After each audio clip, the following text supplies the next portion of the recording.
വടക്കൻ കാശ്മീരിൽ ആയിരങ്ങൾക്ക് വിദ്യാഭ്യാസം പകരുന്നതിൽ നിർണായക പങ്കുവഹിച്ച മിഷണറി സ്കൂളാണ് ഭരണകൂട നിസ്സംഗതയെ തുടർന്ന് അടച്ചുപൂട്ടലിന്റെ വക്കിൽ എത്തിനിൽക്കുന്നത്. 118 വർഷം പഴക്കമുള്ള വടക്കൻ കാശ്മീരിലെ ബാരാമുള്ള ജില്ലയിലുള്ള സെന്റ് ജോസഫ് ഹയർ സെക്കൻഡറി സ്കൂളാണ് ഭരണകൂടത്തിന്റെ നിസ്സംഗത പുലർത്തുന്ന നിലപാടിനെ തുടർന്ന് ഭീഷണി നേരിടുന്നത്.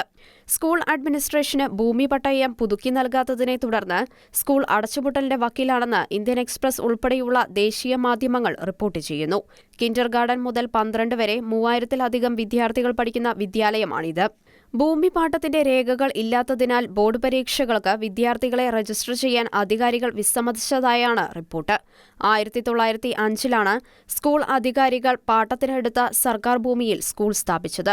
ഭൂമിയുടെ പാട്ടം കാലഹരണപ്പെടുന്നതിന് മുൻപ് തന്നെ പുതുക്കുന്നതിനായി ബന്ധപ്പെട്ട സർക്കാർ വകുപ്പിനെ സമീപിച്ചിരുന്നുവെങ്കിലും യാതൊരു നടപടിയുമുണ്ടായില്ല. ഭൂമിയുടെ പാട്ടത്തിന്റെ കാലാവധി 2018-ൽ അവസാനിച്ചിരുന്നു.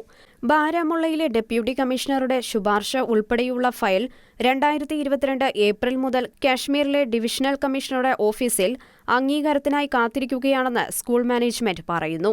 2022 മുതൽ ജമ്മുകാശ്മീരിലെ ഗവർണർ ഭരണകൂടം സ്വകാര്യ സ്കൂളുകൾ ഭൂമിയും കെട്ടിടങ്ങളും ഉപയോഗിക്കുന്നതുമായി ബന്ധപ്പെട്ട പുതിയ മാർഗനിർദ്ദേശങ്ങൾക്കായി 2002-ലെ വിദ്യാഭ്യാസ നിയമത്തിന് കീഴിലുള്ള ചട്ടങ്ങൾ ഭേദഗതി വരുത്തിയിരുന്നു. ഇതേ തുടർന്ന് സർക്കാർ ഭൂമിയിൽ സ്ഥാപിതമായ എല്ലാ സ്വകാര്യ സ്കൂളുകളിലും എൻറോൾ ചെയ്ത കുട്ടികളുടെ വിദ്യാഭ്യാസം അവിടെ നിന്നും പൂർണ്ണമായും ഒഴിവാക്കണമെന്നും നിർദ്ദേശിക്കപ്പെട്ടു.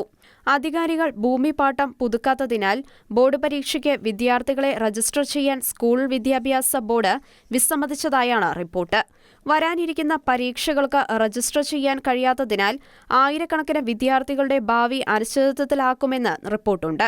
ക്രിസ്തീയ സ്ഥാപനങ്ങൾക്ക് നേരെ BJP ഗവൺമെന്റ് നടത്തുന്ന വേട്ടയാടലിന്റെ ഒടുവിലത്തെ ഉദാഹരണമായാണ് സംഭവത്തെ പൊതുവെ വിശേഷിപ്പിക്കുന്നത്.